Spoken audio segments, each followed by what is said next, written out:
Welcome to our deep dive. We're going to be exploring the world of Strangite Mormonism. It's amazing. It really is fascinating. Really is. So imagine, like, the turmoil after Joseph Smith's death. You have all these different groups, everyone's vying for leadership, and we're going to be exploring the perspective of those who followed James Strang, who, claimed to be the rightful successor. Yeah, and what I think is so interesting is this isn't just like dry history, We're talking about a community's faith. We're talking about how they understood their place in God's plan. Yeah, and the foundation of it all is this letter of appointment, written by Joseph Smith just days before his death, naming Strang as his successor. It's really the cornerstone of Strangite belief. This letter isn't just a document to them. It's a divine revelation. Oh, absolutely. It's confirmation of Strang's authority. It is, and it's so vivid. Like, he describes Smith on a hilltop. You've got the Mississippi River below. Suddenly, angels appear. He's like transported to God's presence. I mean, this is like biblical stuff. Well, and that's the point, right? All this imagery, it's not accidental. It's drawn from biblical accounts of prophecy. It's meant to resonate with believers who are familiar with those stories.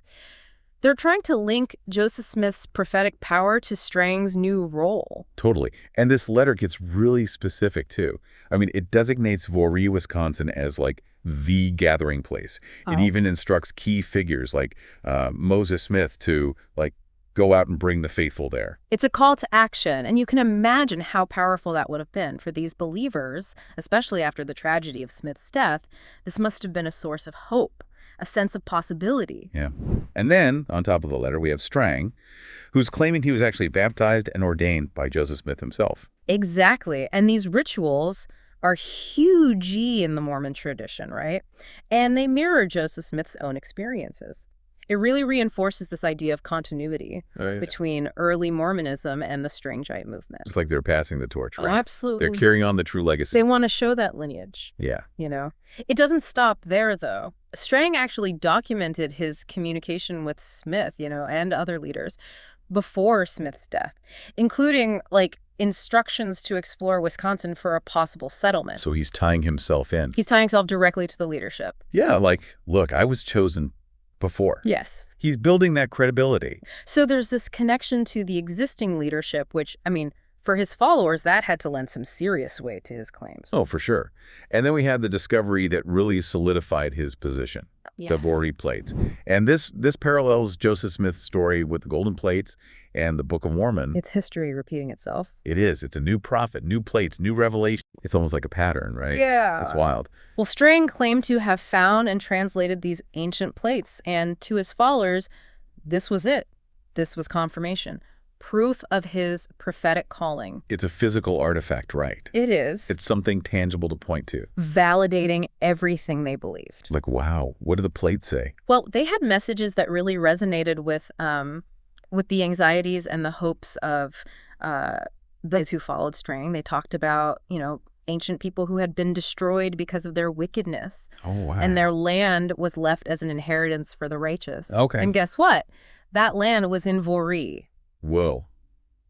It's like God saying, you're in the right place. Exactly. Yeah. You were in the right place at the right time. It's a divine stamp of approval. That's amazing. It's powerful stuff. And the plates, they weren't just words. They had all these intricate symbols, too. And to the Strangites, these symbols represented, like, the structure of the church. They represented God's divine plan. Oh, wow. So it's not just about finding a new home. They're literally building a society based on these divine principles. Precisely. And that leads us to another key revelation, the Order of Enoch.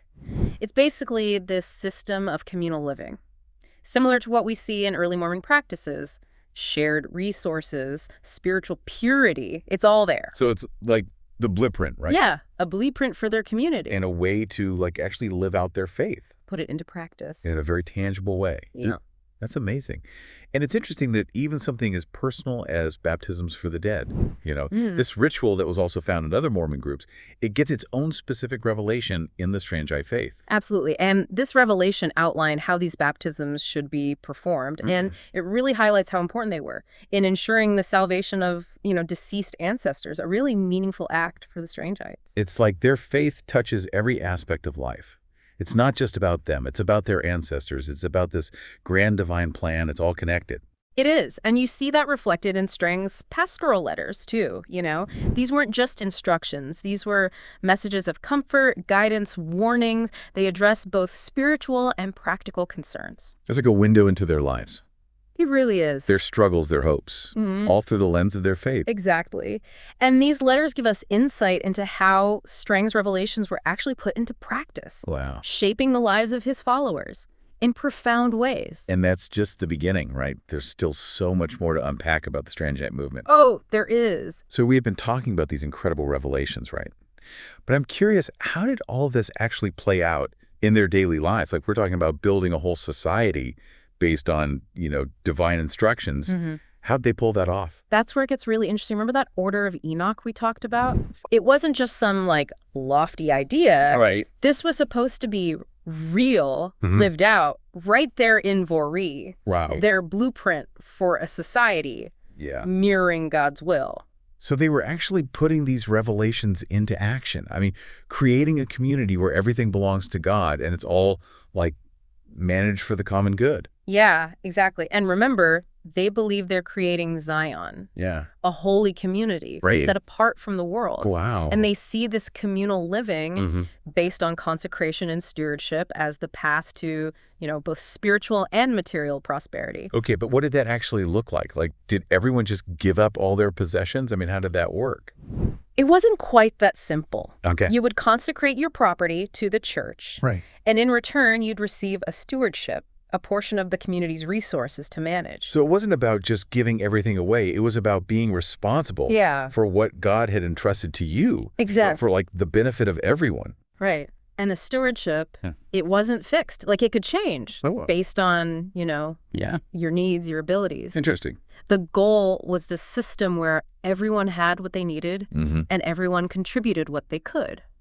Did it work? I mean, did they actually achieve that, harmony they were striving for? Well, the historical records paint a mixed picture. There Okay. were times of, real abundance, strong community spirit. Right. But, like any human endeavor, Yeah, of course. there's challenges, Right. there were disagreements. Yeah. Some people struggled with the high ideals of the order. Well, nobody's perfect, Yeah. right?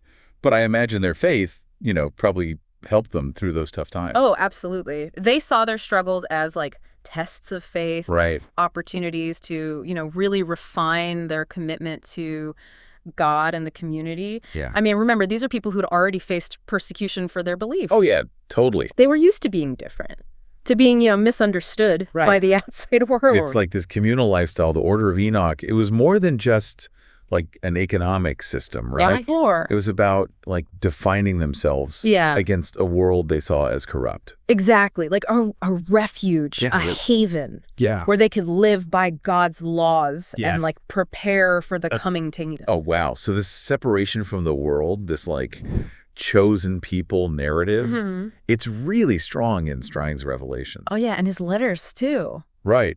He was constantly warning against worldly influences. Constantly. Don't conform to the ways of the world. Don't get sucked in. Yeah, don't. He even advised against, holding public office Oh, wow. or participating in wars. Really? Yeah.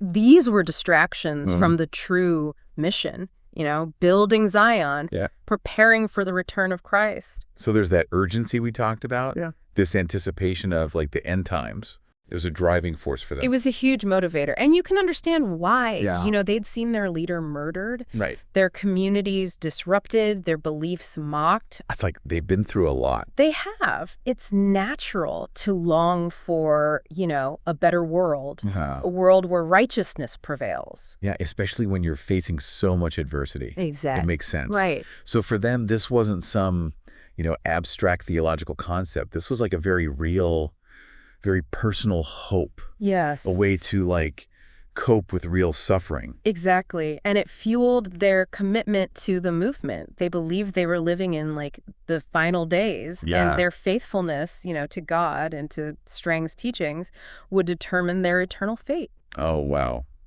That's a lot of pressure. It is. No wonder they took their rituals and ordinances so seriously. Yeah. It wasn't just about personal salvation. It was about the fate of the whole community. Living and dead. Exactly. And that brings us back to baptisms for the dead. Yeah. Because it wasn't just about themselves. Right. They were trying to build the kingdom of God. Exactly. They believed that through these proxy baptisms, Yeah. they could offer salvation to, those who died without accepting the gospel. It's like extending God's grace beyond the grave. Yeah, exactly. Ensuring that their loved ones wouldn't be lost. It's beautiful, in a way. It is a powerful act of love and devotion. And you'll find Strang, received a very detailed revelation Right. about how and where these baptisms should be performed. It's amazing how he was able to address, like, the big picture stuff. Yeah. The divine plan, and also these very, personal aspects of faith. He could balance it, the visionary pronouncements and the practical guidance. He wasn't just like this prophet on high. He was a leader. Involved in their lives. Yeah. And that probably explains why they remained so devoted to him. I think so. Even when they were facing opposition. It wasn't just about Strang the man. It was about the divine plan. Yeah. The hope he offered, the Right. promise of that future kingdom. But then tragedy struck. His assassination. Yeah. It must have been devastating for the community. It was a turning point. Yeah. For sure. Imagine you have this whole movement built around one person, Right. this charismatic leader, and suddenly he's gone. What happens next? It's hard to imagine what that must have been like for his followers. Their entire movement Oh, yeah. was built around him and his revelations. Absolutely. And then suddenly he's gone. So what happened? Well, you might think that they all just, scattered, Yeah. gave up, faith shattered. But it's not that simple. Okay. Some did leave, Yeah. but a core group, they remained. Really? Yeah.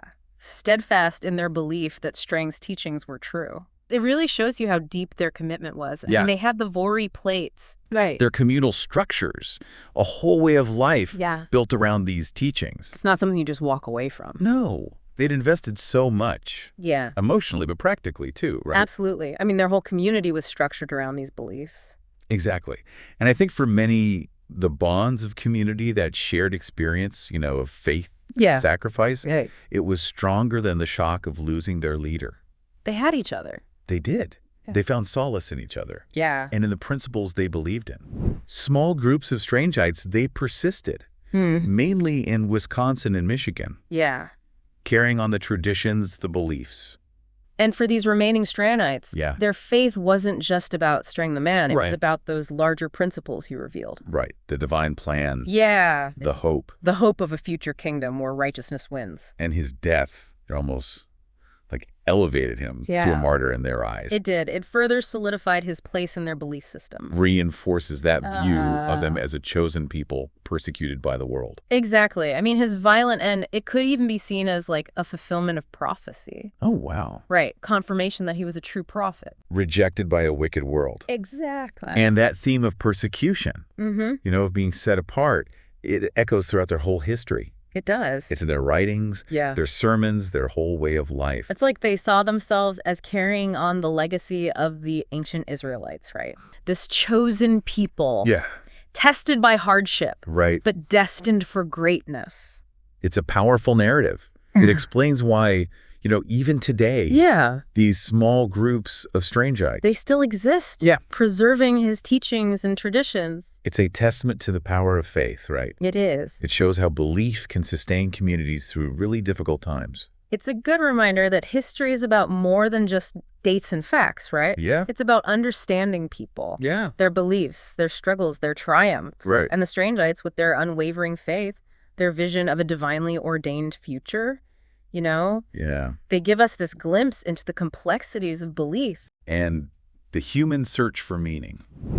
Well, we've reached the end of our deep dive into the world of Strangite Mormonism. We have. We explored their beliefs, Yeah. their community, their resilience. How they faced adversity. It's been a fascinating journey. It has. And hopefully, it sparked your curiosity. Yeah. I encourage you to think about how faith shapes lives and communities. Absolutely. Keep exploring. Keep asking those questions. Yeah. And keep searching for those connections. That make history so fascinating. Until next time, keep diving deep.